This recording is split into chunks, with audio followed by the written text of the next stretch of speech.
Hello tenth वालों, प्यारे प्यारे से बच्चों। आज आपने सुना ही होगा कि सीबीएसई ने एग्ज़ाम को अब 2 पैटर्न में कराना है। एग्ज़ाम 2 टर्म्स में होंगे। पहला टर्म जो नवंबर या दिसंबर में होगा और दूसरा टर्म मार्च और अप्रैल में होगा। ये टर्म्स में 2 टर्म्स में बांटने का जो प्लान है उसके पीछे एक लॉजिक है कि जो बच्चे जो अब 10th में हैं, ये वो बच्चे हैं जो 9th में प्रमोट किए गए थे। भले ही आप कितने भी इंटेलिजेंट थे या कुछ भी थे, बट प्रमोट किए गए थे। आपको 8th में भी ये प्रमोशन मिला था। कुछ बच्चों ने अपना माइंड सेट बना लिया है कि वो ऐसे ही पास हो जाएंगे, लेकिन ऐसा कहाँ होता है भाई। ये पेंडेमिक कभी था, अब नहीं होगा, होपफुली नहीं होगा। और नहीं होगा तो हमें पढ़ाई में बच्चों को बहुत ज़्यादा इंस्पिरेशन देना है कि तुम्हें पढ़ना है भाई। और इसके लिए सीबीएसई ने अपना एक प्लान किया। और सीबीएसई ने क्या किया, आपके एग्ज़ाम को क्या आप प्लान करके बैठोगे कि हमें मार्च अप्रैल में बोर्ड एग्ज़ाम देना है, और वो भी हो सकता है नहीं हो सकता। कुछ बच्चे पढ़ते हैं, नहीं पढ़ते। कुछ बच्चों का ये रहता कि हाँ, हमेशा की तरह मार्च अप्रैल में जो है पेंडेमिक अपने जोरों पर होगा, हमारे एग्ज़ाम फिर से नहीं होंगे। इसको ख़त्म करने के लिए सीबीएसई ने क्या किया, सीबीएसई ने आपको जो है 2 जैसे बोर्ड एग्जाम आपका होता था मार्च अप्रैल में, वैसे ही 2 बोर्ड एग्जाम्स आपके लिए ऑर्गेनाइज करेगी। माइट भी अभी जल्दी में है, हो सकता है ये पहला वाला होम बोर्ड हो जाए, वरना हमेशा बोर्ड एग्जाम हुआ करेंगे। 2 बार सेंटर्स पढ़ा करेंगे आपके। पहला फर्स्ट टर्म और सेकंड टर्म आपको 2 टर्म्स में एग्जाम कर दिए गए, और दोनों टर्म्स में 50% सिलेबस और 50% सिलेबस आएगा। अब कुछ बच्चों का क्वेश्चन होगा, जो पिछले वाले 10th वाले बच्चे थे उनके लिए कुछ कोर्स रिड्यूस किया गया था, क्या वो अब उतना ही रिड्यूस रखा गया है या उसे शामिल किया गया है? तो it's a good news for you कि उस सिलेबस को रिड्यूस कर दिया गया आपके लिए। आपके पास सिलेबस बहुत थोड़ा सा है, और इस सिलेबस को 2 पार्ट्स में बांटा गया, 2 टर्म्स में बांटा गया है। अब भी अगर नहीं पढ़ोगे तो ध्यान रखना, something bad is going to happen with you. वो वाला जो एक जोक बहुत ज्यादा चल रहा है कि टीचर कहते हैं बच्चे से कि जब वो स्कूल खुल जाते हैं उसके बाद कहते हैं कि tell me the law of second law of motion सुनाओ। बच्चा कहता है, sir I am not a student of law, I am student of science. तो लॉ से उससे जो है क्या समझा, तो यहां पे समझो। और उसने टीचर ने उनसे कहा कि oh well, covid batch it is. ये नाम कहीं ऐसा ना हो जाए, कहीं तुम्हें इस नाम से ना बुलाया जाए। Now it is time that you have to change it, you have to prove yourself. तुमने प्रूव करना है कि जो 8th या 9th में जो आपको प्रमोशन मिला था, that was only by chance. आप प्रिपेयर तब भी थे और अब भी प्रिपेयर रहोगे। So guys, don't waste your time, start studying from today itself. और जो भी मेरे वीडियो को जिस वक्त देखेंगे वो तब से पढ़ना शुरू कर देंगे।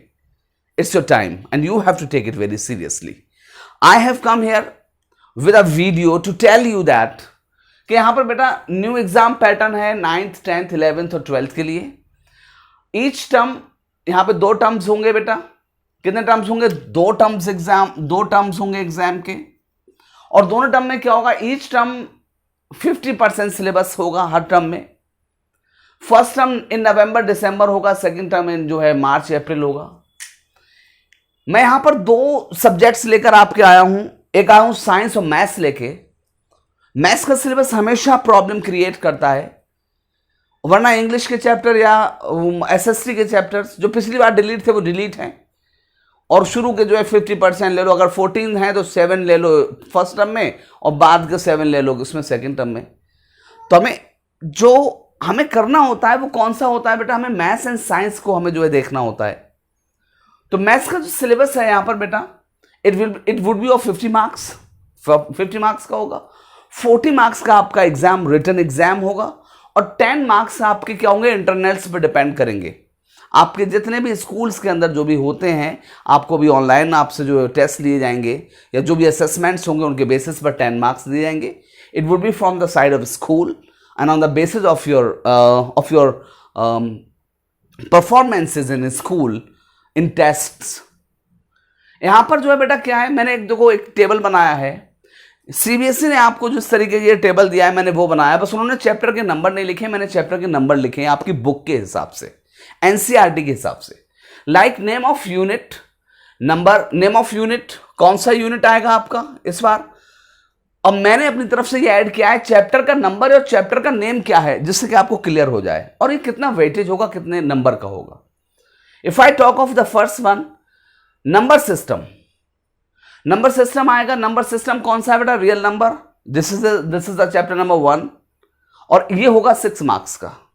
Second, algebra.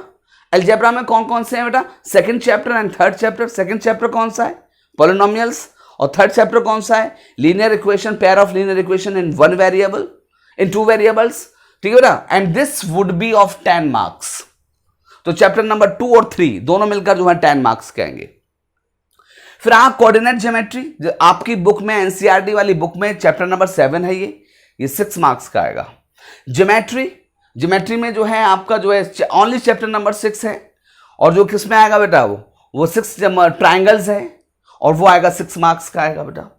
ट्रिगोमेट्री है. ट्रिगो में जो है क्या होगा बेटा, चैप्टर नंबर 8. ट्रिगो में 2 है, एक है ट्रिगो है और दूसरा है एप्लीकेशन ऑफ ट्रिगो. तो आपका सिर्फ ट्रिगो आएगा भी, कितने, 5 मार्क्स का आएगा. मेंसुरेशन है. मेंसुरेशन में आपका चैप्टर नंबर 13 आप जानते हो मेंसुरेशन, लेकिन चैप्टर नंबर 12 भी मेंसुरेशन के अंदर आता है और यहां पर चैप्टर नंबर 13 नहीं आएगा मेंसुरेशन के अंदर. आपका जो है चैप्टर नंबर 12 आएगा जिसका नाम है एरिया रिलेटेड टू सर्कल. होता ना कि सेंटर पे कितना एंगल बन रहा है, सेक्टर बनेगा, सेगमेंट बनेगा, फ्रॉम दैट ये 4 मार्क्स का आएगा.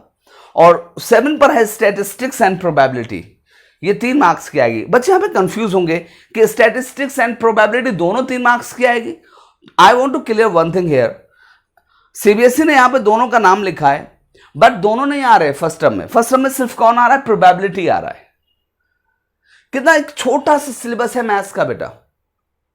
मैथ्स में याद रखना कि 70% आपको जो है वो कहां से मिलेगा, 60 to 70% आपको जो है एनसीईआरटी बुक से मिलेगा.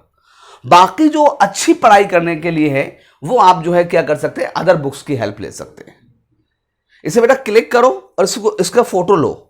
ठीक बेटा, सीबीएसई वाला थोड़ा कंफ्यूजन क्रिएट कर रहा है, that's why I have written like this.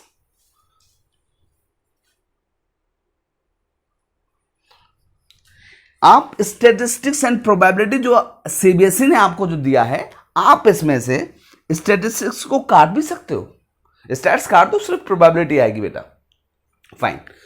यहां पर जो है बेटा बताइए कैसा है, ये सिलेबस ज्यादा है नहीं ज्यादा है बेटा. First chapter, second, third and chapter, ये शायद 2-3 चैप्टर तो आप कर ही चुके होंगे. आई am not telling about the second term. Second term में देखेंगे, बट हमने अभी क्या देखना है बेटा. और हां, ये चैप्टर कंप्लीटली नहीं आ रहे. You will not find these chapters in complete manner. इसमें से बहुत सारी चीजें डिलीट्स हैं, बहुत सारी चीजें डिलीटेड हैं. आप बहुत सारे थ्योरम्स डिलीटेड हैं इसमें, बहुत सारे जो हैं सम्स जो हैं डिलीटेड हैं. Fine. So we have to work hard and smart both. Now we are coming on the science paper. First term of science, it would be of 50 marks, 40 of written paper and 10 marks from internals. यहां पर बेटा क्या है, मैं इसे कहूं कि पहला जो यूनिट का नाम है बेटा, यूनिट कौन सा है, यूनिट का नाम है बेटा chemical substances and behaviour, chapter 1, 2, 3. और मैं इसे सिंपली कह सकता हूं this is chemistry.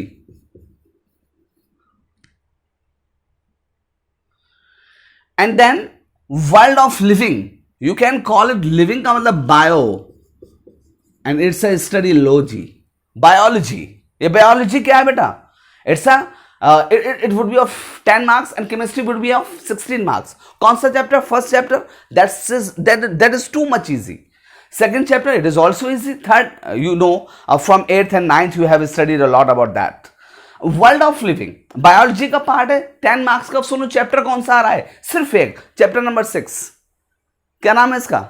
Life processes, and that is very simple. उसमें डायग्राम आएगा, कंफर्म है यहां से. उसमें कौन कौन सी चीजें आएंगी इन 6 मार्क्स में, जो 10 मार्क्स है वो दिखा रहे हैं आपको कि क्या क्या चीजें आएंगी इसमें से. And you have to study the whole chapter. Biology आपने पहले एनसीईआरटी से पढ़नी है, लाइन टू लाइन पढ़ना है. At second, natural phenomena. Natural phenomena is about physics. Chapter number 10 and chapter number 11 दोनों जो है वो क्या है बेटा? दोनों डिपेंड करते हैं लाइट पर. एक है लाइट रिफ्लेक्शन एंड रिफ्रैक्शन, और दूसरा है light, human eye and the colourful world. And they are the 2 very important subjects for each and every 10th student. Maths and science दोनों का मैंने सिलेबस आपके सामने लिखा हुआ है. इंग्लिश का हाफ कर लो इधर, हाफ कर लो इधर, ऊपर वाला आएगा, नीचे वाला बाद में आएगा. एसएसटी है, हर चैप्टर में से हाफ हाफ आएगा, हाफ हाफ नहीं आएगा. ऐसे हिंदी के चैप्टर्स आधे आएंगे, आधा नहीं आएगा. Okay, grammar is same for all. Now but we have to do here maths and science. और guys, if you are very committed to yourself, if you are committed to your studies, you will do it very easily. Now, आपकी पढ़ाई शुरू होती है आज से और अब से. और अगर आप में ये ताकत है कि आज ही पढ़ाई को शुरू कर सकते हो, it means that it's a good message to you and to your parents and to this nation also. Because nation requires very intelligent brains. Nation requires you. Guys, for yourself, for your family, for your parents, for your nation, आपको पढ़ना पड़ेगा बेटा, बहुत अच्छे से पढ़ना है. इस पेंडेमिक ने हम लोगों पे क्या, दुनिया को बहुत पीछे किया है. और हम सबको आने वाले वक्त में जो हार्डशिप्स होंगी, उन सबको हमें फेस करना है.